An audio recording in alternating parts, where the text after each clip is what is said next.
ERP therapy, exposure response prevention. आपने बहुत सारे वीडियो देखे होंगे और बहुत जगह पर सुना भी होगा। ये बहुत पावरफुल थेरेपी है ओसीडी के लिए। इस थेरेपी को आज पूरा डिस्कस नहीं करेंगे हम। आज इसका एक मेन फेज है जिस फेज को कहा जाता है टेस्टिंग, उसको ही डिस्कस करेंगे। ईआरपी के अंदर डायरेक्ट टेस्टिंग पे उतार दिया जाता है कि आप टेस्ट करो कि जो खतरा है वो रियल है या फेक है, और कितनी देर के लिए आपके अंदर जो सिम्टम आते हैं एंजाइटी वाले, घबराहट वाले, वो रहते हैं, उसको आप फेस करो। फेस करना होता है पैसिवली, आपको कुछ नहीं करना होता है। जैसे ओसीडी को जिनको गंदगी से डर लगता है तो उनके हाथ गंदगी में सटा के रखे जाते हैं, और तब तक रखे जाते हैं जब तक कि नॉर्मल नहीं हो जाते। घंटे का भी हो सकता है, आधे घंटे, 15 मिनट, तो ये डायरेक्ट हो जाता है। और इसके कुछ ड्रॉबैक हैं। इससे क्या है कि जो थेरेपिस्ट के पास कोई जाना पसंद नहीं करता है, तो पता लग जाए कि वो ईआरपी करवाएगा तो जाएंगे नहीं, तो ड्रॉप आउट चांस इसमें बहुत ज़्यादा है, तो ड्रॉप आउट हो जाते हैं। तो बहुत कम जो ऐसे सफ़रर हैं जो ईआरपी के पूरे सेशन ले पाते हैं, वरना 1-2 सेशन में छोड़ के भाग जाते हैं। ईआरपी का पहला सेशन दे दिया तो दोबारा जाते ही नहीं है, वो दोबारा जाते ही नहीं है कि वहाँ जाते ही वो ऐसा करना पड़ेगा, क्योंकि वो डायरेक्ट एक्सपोजर करवाते हैं। तो इसके बाद जो दूसरी अच्छी चीज़ आती है माइक्रो एक्सपोजर की, हल्के हल्के करवाए जाएँ, वो अच्छी है, इससे बहुत अच्छी है। जो डॉक्टर राकेश जैन जी ने एक माइक्रो एक्सपोजर थेरेपी बताई है, उसके वीडियो भी आप देख लेना, उसके कि हल्का हल्का आपको टच करना है। एंजाइटी 5 से ज़्यादा हो जाए तो उसको छोड़ देना है। तो वो आप घर पे प्रैक्टिस करें कि जिस चीज़ से डर लगता है उसके पास जाएं, पास जाने से घबराहट हो रही है वापस आ जाए, दोबारा जाएं, दोबारा हो रही है, दोबारा उससे आगे जाने से होगी। इस तरह से आप उसे टेस्टिंग करते रहें। तो ये माइक्रो एक्सपोजर का ही पार्ट है, ये टेस्टिंग वाला। हम डायरेक्ट एक्सपोजर नहीं करेंगे, हम टेस्टिंग करेंगे कि टेस्ट करें। तो टेस्टिंग तो वो हो गया सर कि मतलब थर्ड पे विचार आ गया। हाँ थर्ड पे आ गया। हाँ, थॉट पे भी टेस्ट करेंगे, जो रियल में भी टेस्ट करेंगे। थर्ड पे भी। हाँ। मेरा क्या है सर, अगर थर्ड पे हम हाँ ले लिए तो वो ईआरपी हम करने में सक्षम हो। हाँ, तो कुछ लोग क्या कि थॉट के माध्यम से करना प्रेफर करते हैं कि उनको थॉट के ऊपर वो क्लियर हो गया तो ईआरपी आसानी से कर लेते हैं। कुछ लोग ऐसे होते हैं जिनको थॉट के ऊपर हो गया लेकिन वो हैबिट में उनके आ चुका है, तो वो जैसे वो करेंगे तब उनको एंजाइटी घबराहट होगी, मन के लेवल पे नॉर्मल हो जाते हैं। लेकिन क्योंकि हैबिट में कन्वर्ट हो गया, उनके न्यूरल पाथवे बन चुके हैं, मन के अंदर वो पैटर्न बन चुके हैं, उसके लिए ये टेस्टिंग तो करनी होगी दोनों सूरतों में। थॉट के लेवल पे भी आपने पहले शांत हो जाना है। इसके लिए हम हिप्नोसिस का प्रयोग करते हैं। बहुत सारी अलग जो रिलैक्सेशन है, कैथारसिस है, वो इसीलिए कि माइंड से आप पहले शांत हो जाओ, कचरा बाहर निकल जाए, तो ईआरपी के बेस्ट रिजल्ट मिलेंगे। तो ईआरपी इसके बाद किया करें, हिप्नोसिस के बाद और इस कैथारसिस टेक्निक के बाद आपने ईआरपी के सेशन लेने हैं। टेस्टिंग बाद में करना है, तो उससे अच्छे रिजल्ट आपको और अच्छे रिजल्ट मिलेंगे। फिर आपके अंदर हौसला भी बढ़ जाएगा और आपके अंदर एक कॉन्फिडेंस आ जाएगा। तो अब टेस्टिंग क्या करना है कि कोई एक उदाहरण के रूप में, जैसे भगवान से डर लगता है, आप अपना कनेक्ट कर लेना कि अब भगवान से डर लगता है। भगवान, इसको ना पहले थॉट के लेवल पे टेस्टिंग करते हैं कि भगवान क्या कर देंगे आखिर में, कि सज़ा दे देंगे, पाप दे देंगे, कि भगवान पाप दे रहे हैं, भगवान पाप दे रहे हैं, भगवान मुझे नुकसान पहुंचा रहे हैं, मेरा बुरा कर रहे हैं, वो मेरा बुरा कर चुके हैं।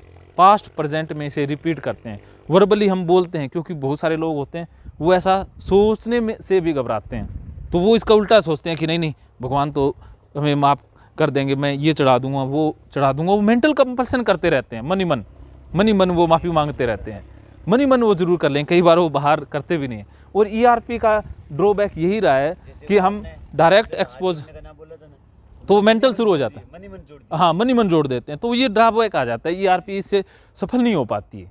इसके लिए साइको एजुकेशन और ये बाकी चीज़ें ज़रूरी हैं, तो बाकी थेरेपी का सहारा लेना पड़ता है। तो इसके लिए क्या है कि आपने जो आपके एक्सपोजर जो करते हो ना कंपल्सन, वो रोक लिए, लेकिन मनी मन स्टार्ट हो जाते हैं, फिर वो ज़्यादा दिक्कत बन जाती है। इसके लिए क्या करना है, क्योंकि वो मनी मन तो दिखता नहीं है ना। और कुछ लोग क्या करते हैं, जैसे जो थेरेपिस्ट है उसके सामने कुछ नहीं करेंगे, और जैसे ही थेरेपिस्ट दूर जाएंगे फिर वो पूरा करके मानेंगे, अपना सारा कंपल्सन कर देंगे। हाँ, सारा कर देंगे, ऐसा होता है ईआरपी के अंदर। तो मैं ईआरपी डायरेक्ट नहीं करवाता, मैं कहता हूँ कि ईआरपी आप खुद स्टार्ट करो, तब इसके ज़्यादा फायदा है। ERP दूसरा कराएगा उतना फायदा नहीं होगा। वो तो यार कर लेगा। हाँ तब तो वो कर लेगा, मजबूर है। नहलाया हमको, हाँ हाँ तो जैसे तैसे करके हाँ हाँ नहला लिए, लेकिन जब खुद से नहाना स्टार्ट कर दोगे ना, वो असली सुधार है। वो सुधार नहीं है कि हम करवा देते हैं ERP, वो सुधार नहीं है। वो है कि आपको एक बार धक्का दे दिया, कि कुछ लोगों को सिर्फ धक्के की ज़रूरत होती है। एक बार उनको धक्का दे दिया ना तो वो दौड़ पड़ते हैं। भी कुछ लोगों को किक की ज़रूरत होती है ना, कोई पीछे से हमें मारे, धक्का मारे। अब एक देखिए कि एक उदाहरण से, ये एक ट्रैक्टर है, दिखाई दे रहा है, ये इसके पीछे ट्रॉली जुड़ी हुई है ना। अब ये ना मिट्टी के अंदर धंस गया, इसके तो ये मिट्टी के अंदर धंस गया। देखे होंगे ना ट्रैक्टर बहुत सारे धंस जाते हैं, तो उसको कैसे निकाला जाता है? पीछे से कोई किक करता है। अब कोई एक तो पीछे से कोई धक्का मारता है तब वो निकल जाएगा, आगे से ट्रैक्टर और एक ट्रैक्टर आगे से जोड़ देते हैं तब निकलेगा ना, फिर अच्छी तरीके से निकल जाएगा। कि इसको पीछे से भी ताकत मिल रही है और आगे से भी ताकत मिल रही है, दोनों तरह से ताकत मिल रही है, तो वो जल्दी निकल जाएगा। तो ERP क्या है कि वो पीछे से आपको धक्का देगी, ताकत देगी। और बाकी जो थेरेपीज, बाकी टेक्निक हमने डिस्कस किए, वो क्या है कि आपको आगे से खींचेगी कि आ जाओ आप, मोटिवेशन आपका हाई हो जाएगा, तो आप जल्दी निकल जाओगे। तो ERP इसके साथ देते हैं, तो इसके अच्छे रिजल्ट आते हैं, क्योंकि वो हमने धक्का मारा था। एक कहानी मैं अक्सर सुनाया करता हूँ, आप भी सुन लीजिए। कि एक आप जैसा एक यंग नौजवान था, किसी पार्टी में गया और पार्टी रखी थी एक रईस इंसान ने। उस पार्टी में क्या था कि एक स्विमिंग पूल था सामने, कई एकड़ में फैला हुआ। तो वो रईस आदमी एक घोषणा करता है कि जो मेरे इस स्विमिंग पूल को पार कर देगा, मैं उसको मुंह मांगा इनाम दे दूंगा। अगर वो इनाम ना ले, पैसा ना ले, तो मैं अपनी बेटी की सगाई उससे कर दूंगा। हाँ, इतना सुनने की देर थी कि एक नौजवान ने छलांग लगा दी। अब छलांग लगा दी, वो चंद मिनटों में उस स्विमिंग पूल को पार कर गया और बाहर निकला तो लोग इकट्ठे हो गए। और रईस आदमी पूछता कि बता भी तुझे कितनी दौलत चाहिए? वो बंदा कहता मुझे दौलत चाहिए नहीं। हाँ, तो वो रईस आदमी कहता तो फिर तुझे मेरी बेटी से सगाई करनी है, शादी करनी है? कहता मुझे शादी भी नहीं करनी है। तो सारे हैरान परेशान हो गए लोग भी। फिर वो रईस आदमी पूछता है कि तुझे चाहिए क्या? कहता सर मुझे उस इंसान का नाम चाहिए जिसने मुझे धक्का दिया था पानी में धक्का दिया था। तो ऐसा है ना, तो अगर उसको धक्का ना देते तो वो कभी पार कर पाता? उसके अंदर क्षमता थी ना, लेकिन धक्के की ज़रूरत थी। तो इसी तरह से ERP से हम धक्का दे रहे हैं कि आपके अंदर क्षमता है, उसके बाद आप करने लग जाओ। कि आपका एक बार वो टूट जाए ना, एक बार अगर करने लग जाए कोई, तो एक बार की ज़रूरत होती है ना, फिर दोबारा करना आसान हो जाता है। जो थॉट हमको गिल्टी महसूस करा रहा है, ठीक, थॉट गिल्टी महसूस करा रहा है, हम उसको उस थॉट को CBT ना करके और साइकोथेरेपी ना लेके, और हमको लग रहा है ये अननेचुरल तरीके से है। मैंने ऐसा बहुत जैसे बहुत हद सबसे मतलब दुनिया का सबसे 100% वाला जो गिल्ट है जी मेरे पास है, ठीक। अब उससे ज्यादा कुछ गिल्ट नहीं हो सकता। बहुत मतलब पूरी समाज पूरा कहेगी कि नहीं ये सबसे गंदा लड़का है, सबसे बेकार लड़का है। अगर उस थॉट को हटाने के लिए हम डायरेक्ट ERP करें, एक्शन करें हम खाली, तो थॉट का इम्पैक्ट कम पड़ेगा। देखो इम्पैक्ट कम हो जाएगा, बार बार करोगे कम हो जाएगा, क्योंकि बार बार हम टेस्टिंग कर रहे हैं ना, एक ही सिचुएशन के अंदर हम रहते हैं ना बार बार, तो वो सिचुएशन हमें डराना बंद कर देती है। अब देखो जो गटर होता है ना, गटर का पानी, लेटरिन जाते हैं तो वो गटर में चली गई, गटर से खेतों में जाएगी ना, और खेतों में किसान हैं वो पानी लगाता है, उसी गटर का पानी लेटरिन का पानी है, वो फसलों में देता है। जो गोभी हम खाते हैं, जो सब्जियां आती है, वो उसी गटर के पानी की आती है, वही तो हम खाते हैं। अब देखो, हाँ सुने, तो वो किसान हैं, आप जाओगे यार लेटरिन में पैर दे रहा है, वहीं चाय पी रहा है, तो ये बहुत मुश्किल है, नहीं कर पाऊंगा। तो वो किसान को भी ऐसा ही लगता था शुरू में, लेकिन वो बार बार एक बार किया तो बड़ी दिक्कत आई, दोबारा किया कम आई, उसके बाद उसको फील ही नहीं होता है। ERP किया ना उसने, कुछ वो बाद में माइंड में नहीं लेकर अभी गंदी होती है, उसने कोई सेशन नहीं लिए, किसी से बात नहीं की, उसने डायरेक्ट करना स्टार्ट कर दिया। कुछ समय के बाद उसी सिचुएशन के अंदर वो ढल गया। तो ERP से क्या है कि माइंड के अंदर ना न्यूरल पाथवे बनते हैं, ऐसे बहुत सारे पाथवे बने होते हैं, पहले से बने हुए हैं ना, ऐसे बने हुए हैं, ऐसे हज़ारों लाखों की संख्या में OCD वाले और बाकी बने होते हैं। तो ERP करते हैं हम, तो उससे ये पाथवे की बजाय नए पाथवे बनने स्टार्ट हो जाते हैं। तो नए पाथवे बने, हाँ नए पैटर्न्स बनेंगे, न्यू पैटर्न्स क्रिएट हो रहे हैं। तो आप जितना ज़्यादा करोगे तो वो न्यू पैटर्न्स क्रिएट हो जाएंगे, तो एनर्जी है उन न्यू पैटर्न्स में फ्लो होने लग जाएगी, पुराने पाथवे हैं वो ऐसे ऐसे, जैसे आप यहाँ से रोज़ 100-200 लोग निकलें तो यहाँ पगडंडी बन जाएगी, बन जाएगी ना। तो ऐसी पगडंडी रोज़ एक ही काम करने से वो पगडंडी पाथवे बन जाते हैं माइंड के अंदर। अब देखो इस पगडंडी पर नहीं जा रहे हम, अब दूसरी पगडंडी बना रहे हैं, तो महीने 2 महीने बाद वहाँ बन जाएगी, जाएंगे तो नहीं बनेगी। हाँ दूसरी बन जाएगी, और ये वाली है उसके ऊपर दोबारा से घास आ जाएगा, दोबारा से हो जाएगा ना, तो वो कम हो जाएगी ना, पहले थोड़ी थोड़ी होती है बराबर आ जाएगी। तो ये है ERP कि डायरेक्ट आप ऐसा करते हो तो ऐसे बन जाएगी। तो वो थॉट का मतलब वो विचार कम हो जाएगा, हाँ विचार चला जाएगा, गिल्टी थॉट नहीं आएगा, गिल्टी थॉट भी चला जाएगा, इसी टाइप का पैटर्न हाँ बन जाएगा सर। पैटर्न बन जाएगा। तो इसीलिए कहता हूँ कि दोनों करने हैं, ज्ञान और ध्यान की ज़रूरत है। ध्यान का मतलब कि ध्यान ये है ना कि आप ERP कर रहे हो, ध्यान कोई एक्टिविटी एक्शन कर रहे हो, और ज्ञान का मतलब है CBT या बाकी जो साइको एजुकेशन ले रहे हो। तो आप जो ज्ञान ले रहे हो, इन्फॉर्मेशन ले रहे हो, किसी के पास बात कर रहे हो, तो ये दोनों चीज़ें लेते हो तो अच्छा रिजल्ट आता है। हाँ उस चीज़ को समझे, हाँ समझ रहे हो तो ज्ञान और ध्यान ये दोनों चीज़ों का अच्छा रिजल्ट आएगा, संगम जरूरी है। डायरेक्ट ERP का तो रिजल्ट बहुत देखो वो अलग अलग इंसानों के ऊपर इम्पैक्ट करता है कि कुछ लोगों को डायरेक्ट ERP से बहुत मदद मिल जाती है और कुछ लोगों को ज्ञान से ज़्यादा मदद मिलती है। जैसे दूसरा थॉट होता है, जैसे एंजाइटी हाँ, वाला हाँ। इमोशंस आ रहा हाँ, है, हाँ। एंग्री वाला आ रहा है, हाँ, ये हाँ। आ रहा है, तो वो सब डायरेक्ट ERP से हो जाएगा। हाँ, हाँ। लेकिन जब गिल्टी का थॉट आ रहा है हाँ, ना, हाँ। तो वो ERP से डायरेक्ट नहीं हो पाता। हाँ वो ERP से नहीं हो पाएगा, क्योंकि वो ना वाला ERP जो ERP है ना गिल्टी के पीछे ना कारण होता है हाँ, कि कुछ घटनाएं हैं। कुछ घटना हाँ तो गिल्टी थॉट के ऊपर दूसरी चीज़ें ना वो काम ज़्यादा करेंगी। तो आप गिल्टी वाले थॉट्स के साथ, क्योंकि कुछ ऐसे कारणों से हो सकती है जिसमें ERP हम कर नहीं पाते हैं। कर नहीं पाते। हाँ वो करना वहाँ पर ERP हो नहीं पाती है, या कोई सामाजिक कंडीशन ऐसी है, हाँ सर, तो उसको छोड़ करके उसके लिए हम CBT लें और उसे समझें मानसिक रूप से समझें, और कुछ अलग करेंगे। जैसे ना क्रिएटिव वर्क में रिफोकस में करेंगे ना माइंड को, कुछ अलग क्रिएटिव कर्म करेंगे और ज्ञान अर्जित कर लेंगे, तो हमें वो गिल्टी थॉट चला जाए। गिल्ट का क्या मतलब है कि हमें अपने बारे में या इस यूनिवर्स के बारे में अभी पूरी नॉलेज नहीं है, हमें अज्ञानता हमें गिल्ट देती है। अब देखो एक इंसान फौजी है, वो किसी इंसान को मार देता है तो उसे गिल्ट आता है? थोड़ा बहुत आता है।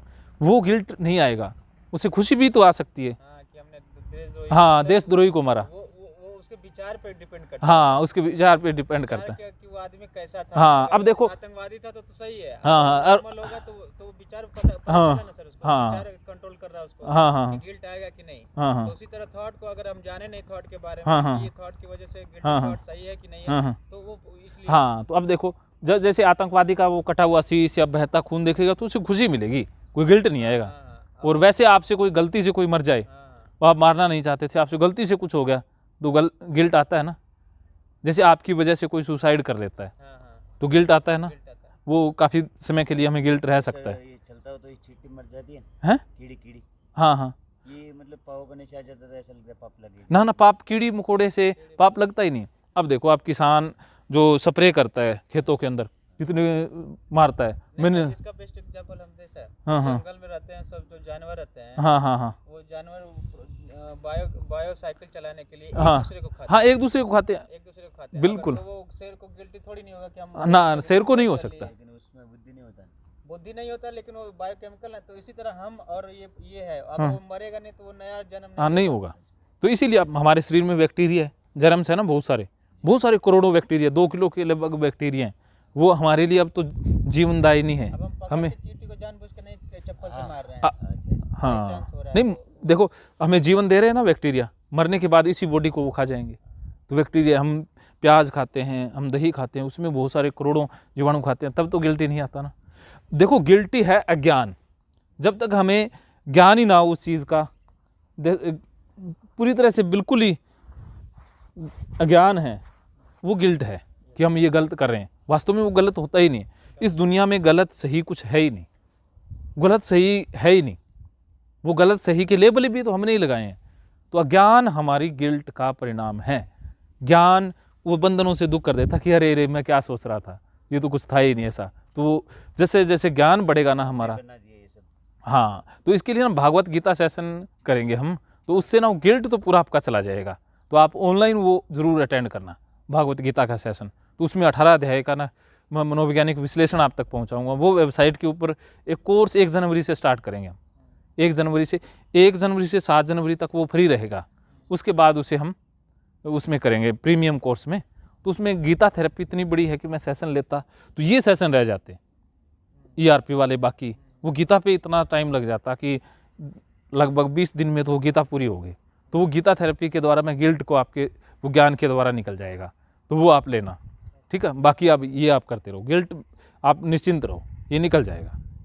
गिल्ट कोई बहुत बड़ी बात नहीं है। मेरे अंदर भी बहुत पहले आते थे, गिल्ट आते थे, तो लेकिन जब चीज़ गुरुजी से मिला या इनसे वो बातचीत बहुत लंबी लंबी चलती रही तो वो गिल्ट अब नहीं आता। और सर गिल्ट का मेरा ये है ना कि जो मेरा गिल्ट थॉट आ रहा है, हाँ हाँ अगर हम किसी से डिस्कस कर देते हैं हाँ हाँ, तो उसका इम्पैक्ट कम हो जाता है। वो शेयरिंग के द्वारा कम हो जाता है। हाँ, और लेकिन अगर जो हम नहीं कर पाते हैं उसके अपने अंदर हाँ, वो ज़्यादा परेशान दब गई ना इमोशन, इसीलिए कैथारसिस। और आपने एक ध्यान रखना कि शेयर उससे करना है जो इंसान समझदार हो। कुछ ऐसे होते हैं जो अगर शेयर कर दिया गिल्ट, वो अगर कह दे ये बहुत बुरा है, पाप है, तो उससे और गिल्ट बढ़ जाएगा।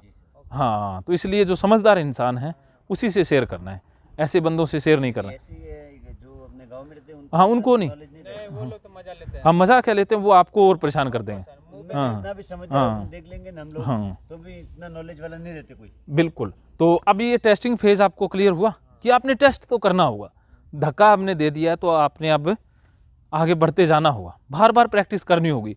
जो ERP आपको घर पे या जहाँ पर भी मिले करनी होगी, क्योंकि यहाँ मैं डायरेक्ट करवा दूंगा, सब कुछ करवा दूंगा, आप कर भी लोगे, लेकिन वो मेंटल कंपल्सन शुरू हो गए। अच्छा सर, ये बताइए, अगर मान लीजिए कोई आदमी बोल रहे हैं कि आदमी जो जिस इन्वायरमेंट में रहता है उसी में वो ढल जाता है। हाँ, अगर हम किसी को गटर में डाल दिए हाँ हाँ तो वो गटर को अच्छा मानने लगेगा। हाँ, अब देखिए कि एक आपने सुनी होगी द बैट नाम से एक लेसन आता था, इस तरह का ही था, कोई उसका टाइटल याद नहीं आ रहा। तो एक वकील होता है, वो किसी पार्टी में जाता है और वहाँ पर कुछ लोग बहस कर रहे होते हैं कि मृत्युदंड अच्छा है या एकदम से फांसी दे दें वो अच्छा है। तो वो वकील कहता कि मृत्युदंड है ना, जो मृत्युदंड का दूसरा अपोजिट था कि लाइफ टाइम प्रिजनमेंट की उम्र कैद। हाँ, उम्र कैद अच्छा है या मृत्युदंड अच्छा है, इस विषय पर बहस थी। तो वो वकील कहता उम्र कैद अच्छी है कि जीवन तो जी रहा है ना, बाकी कह रहे कि वो जो है ना मृत्युदंड अच्छा है कि वो कैद तो होगी एकदम से झटके में काम किया जाए। तो वो वकील कहता कि नहीं, ये उम्र कैद अच्छी है। तो शर्त लग गई। हाँ, कहते शर्त लगाओ, कहते लगा लो शर्त भी, करोड़ों की शर्त लग गई। तो उसको उतने साल उस कैद के अंदर डाल दिया। पहले साल वो परेशान हुआ, वो किताबें नहीं पढ़ी, कुछ नहीं किया।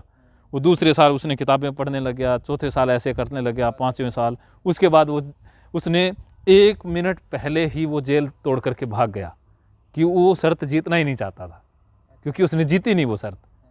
हाँ हाँ, यही इन्वायरमेंट बेटर है।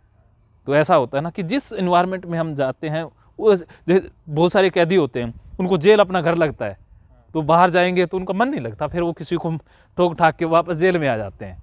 तो जेल के अंदर इतने साल गुजारने के बाद वो जेल जैसी जेल उनको घर लगे। बट सर वो तो अपना हुआ, लेकिन अगर हम समाज के डर से बोलेंगे कि अरे हाँ, तुम गटर में गिरे हो, तो समाज उसको टच नहीं करेगा, अरे ये तो गंदा है, ये तो गंदा है, ये तो गंदा है, तो समाज के डर से देखो, तो अपना फील तो करा देगा सर वो। हाँ, तो देखो आपने ध्यान क्या रखना है कि दूसरों की परवाह नहीं करनी, दूसरे जय भाड़ में।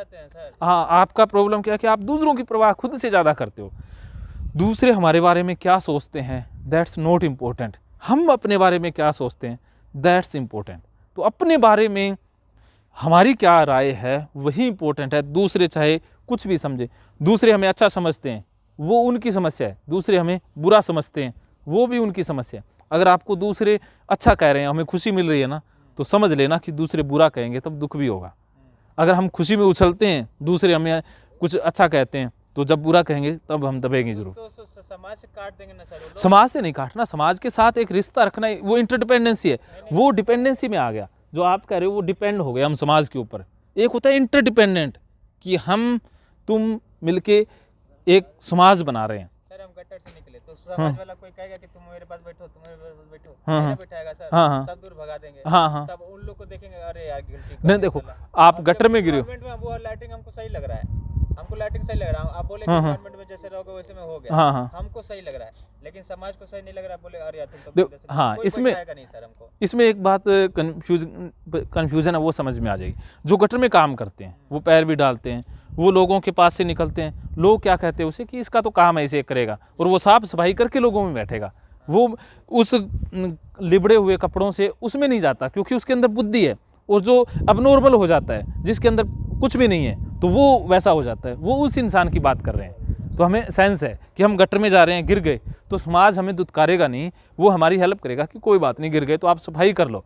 वो पानी भी देंगे, हमें साफ़ कराएंगे। हम भी कोशिश करेंगे कि हम लोगों से ऐसे टच ना करें, हम साफ़ हो जाएं कि हम गिर गए गलती से, सभी गिर जाते हैं। अब मैं जा रहा हूँ, अब कहीं गटर लाइन टूटी हुई है और मैं अंदर गिर गया, तो लोग मुझे बाहर निकालेंगे और मैं फिर नहाऊंगा, फिर उनसे बात करूँगा ना, पहले नहलाओ, मैं गंदा हो गया हूँ, तो इससे गिल्टी नहीं आएगा और दूसरों को भी परेशानी नहीं होगी। ये तो होता है। लेकिन जो गटर में काम करते हैं उनसे कोई नफरत तो नहीं करते ना। जो कूड़ा करकट वाले आते हैं, उनके कपड़ों पे भी लगा होता है, तो वो घर में जाते हैं तो वो साफ़ करके जाते हैं ना, तो वो अलग होता है। बुद्धि होती है, हमारी बुद्धि सब कुछ निर्णय लेती है कि क्या गलत है क्या सही है। तो इसलिए हमें अपनी इंटेलेक्ट के ऊपर काम करना होगा ज़्यादा से ज़्यादा। ठीक है, इस तरह से करना। मजबूत करने के लिए बस यही ज्ञान और ध्यान, दो चीज़ें हैं जो, हाँ, CBT या जो गुरुजी ने बताया था, जो ये चीज़ें। ठीक है, एक बार हम विराम दे लेते हैं, फिर अगला